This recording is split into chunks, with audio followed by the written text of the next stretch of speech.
2017 সালের ঈদুল আজহায় শাকিব খানের বিগ বাজেটের সিনেমা অপারেশন অগ্নিপথ মুক্তি পাবার কথা থাকলেও তার মুক্তির মুখ দেখেনি। কিন্তু মুক্তির কথা না হয় বাদ দিলাম, সিনেমাটির শুটিং এখনো শেষ হয়নি। কবে নাগাদ শেষ হবে তাও জানে না কেউ। তবে সিনেমা প্রেমী মানুষ ও শাকিব খান ভক্তরা চাইছেন বিগ বাজেটের এই সিনেমাটি খুব শীঘ্রই মুক্তি পাক। অভিযোগ ওঠে সিনেমাটির কাজ প্রায় 70% শেষ হওয়ার পর বাকি টাকা অন্যত্র খরচ করে ফেলা হয়। এরপর সিনেমার প্রযোজক ডিরেক্টর আশিকুর রহমানের উপর ক্ষুব্ধ হয়ে পরিচালক সমিতিতে অভিযোগ করেন। তারপর থেকেই সিনেমাটির শুটিং স্থগিত করা হয়। শাকিব খানের হাতে তখন অন্য সিনেমার শুটিং থাকায় সে ওই সিনেমার কাজ ছেড়ে বাংলাদেশে চলে আসেন অস্ট্রেলিয়া থেকে। পরবর্তীতে শাকিব খান বাংলাদেশ ও ভারতের যৌথ প্রযোজনায় নির্মিত শিকারী সিনেমায় কাজ শুরু করেন।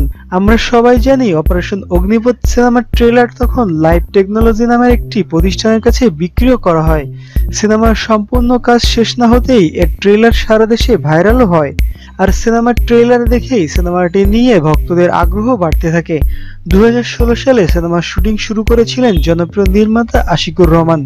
সিনেমাটির বাজেট ছিল 4 কোটি টাকার উপরে। এই সিনেমাটি প্রযোজনার দায়িত্বে ছিল বাংলাদেশের ভার্টেক্স প্রোডাকশন হাউস ও অস্ট্রেলিয়ার প্রোডাকশন হাউস সিনেফেক্ট। অপারেশন অগ্নিপথ ছিল এখন পর্যন্ত বাংলাদেশ চলচ্চিত্রের সবচেয়ে বড় বাজেটের সিনেমা।